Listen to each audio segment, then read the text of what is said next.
Today I'd like to talk with John Boyd, Marine, retired police officer, and gun enthusiast.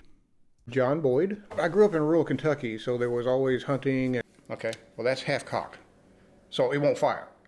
So that's what it means. Now flash in the pan means if the spark went and this powder went off. Had my 18th birthday in Marine Corps boot camp, thinking, the Coast Guard might have been a better choice.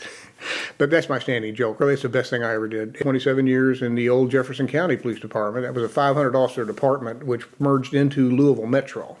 This is your powder measure device, and you adjust this to the grain. Well, I reload because it's relaxing, but it's also cost saving. You can reload probably 5 rounds for what you could buy one for.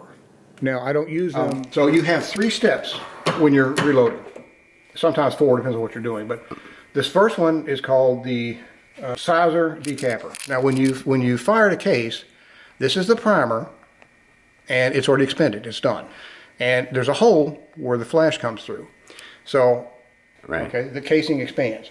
So what this step does, it punches out the old primer, and it pushes it back down. So I don't carry them on the street or anything like that. Less expensive way to get in more practice.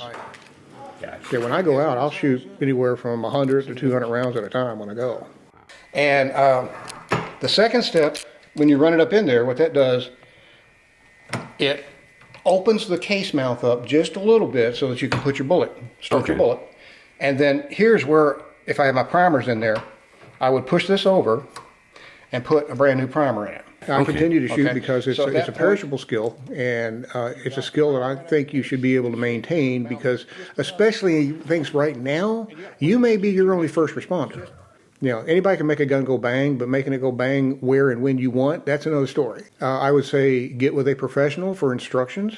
I would also suggest you take the concealed carry permit class, even if you don't need it in Kentucky, because we have open carry. Well, this has a shoulder cut in it, so that when you put the bullet in, run it down, it stops at exactly the same place. I'd like to thank John Boyd for taking this time out of his day to talk about reloading and weapons.